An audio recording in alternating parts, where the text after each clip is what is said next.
Hello, Judy from the Quilting Bee in Massillon, Ohio, and I'm in the midst of doing a collage, and I thought maybe you might be interested in seeing how I prep my fabric for a collage.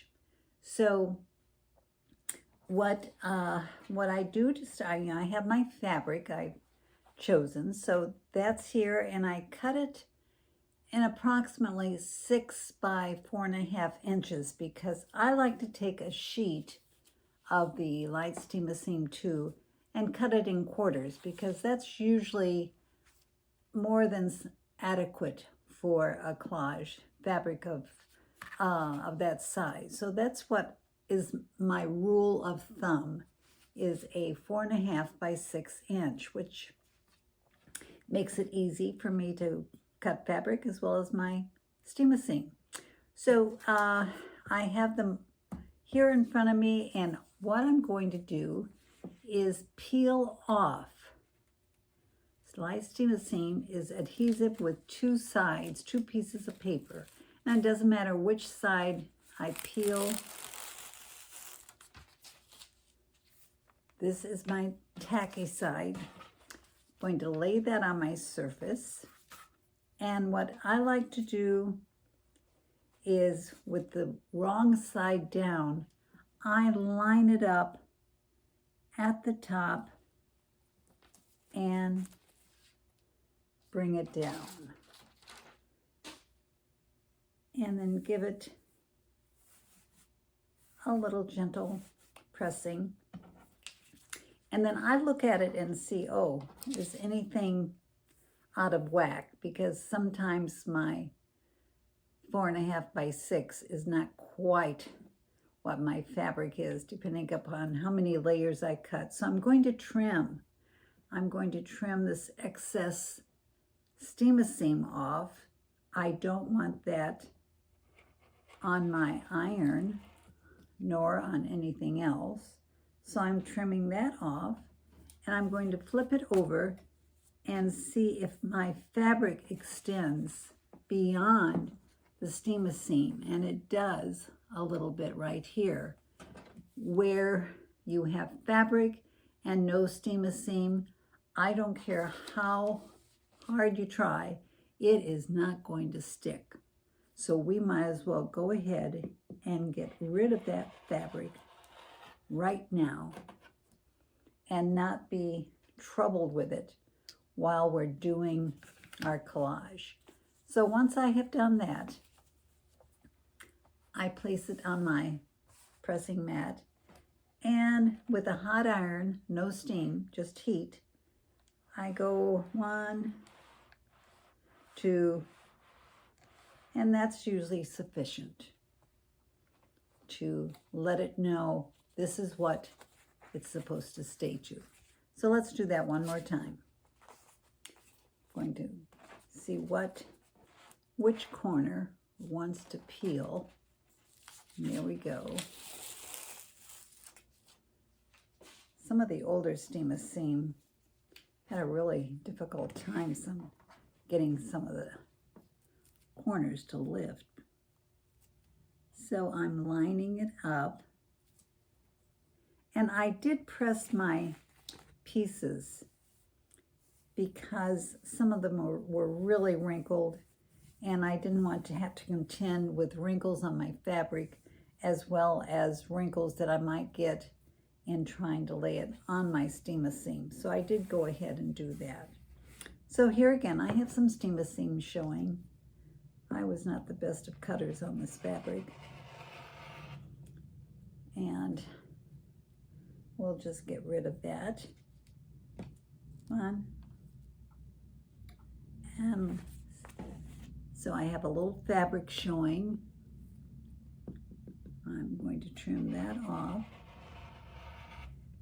and get that out of the way. And here's what appears to just be a corner. Okay. And give it a little press.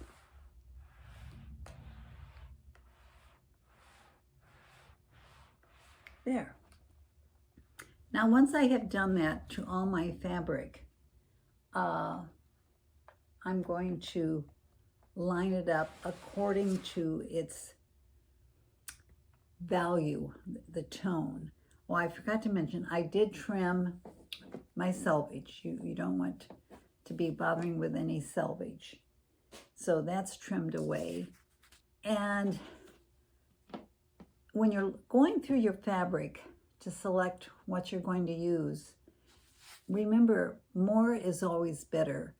I try to never have fewer than 4 different fabrics for each color I'm going to use.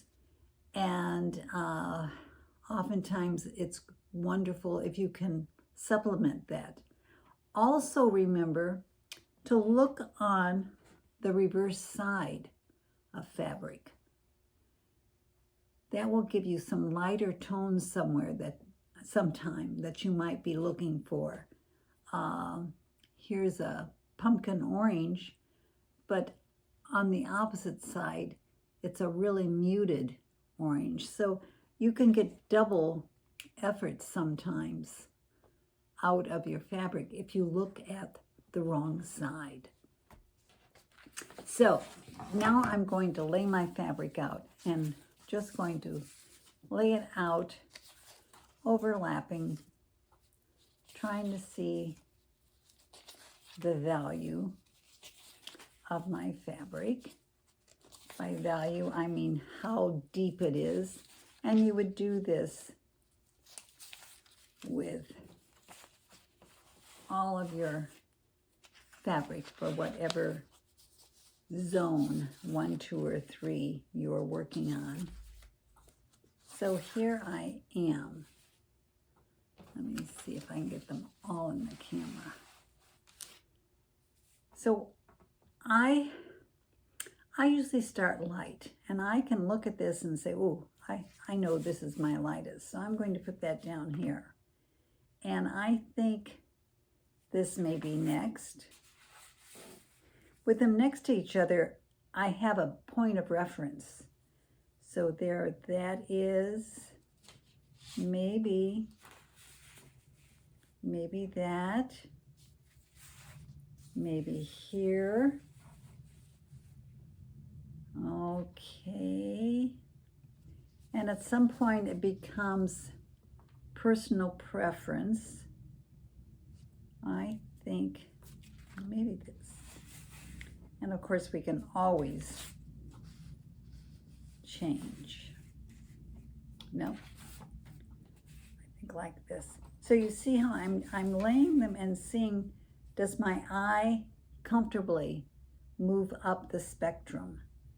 And maybe now this one. Yes. And here. Remembering, you may see them differently than I do, and that's okay.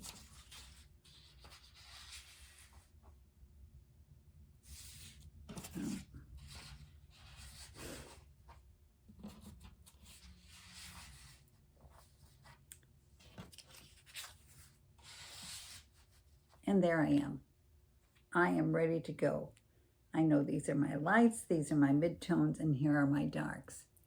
And I'm ready to move and start on my collage. So that's all there is to it.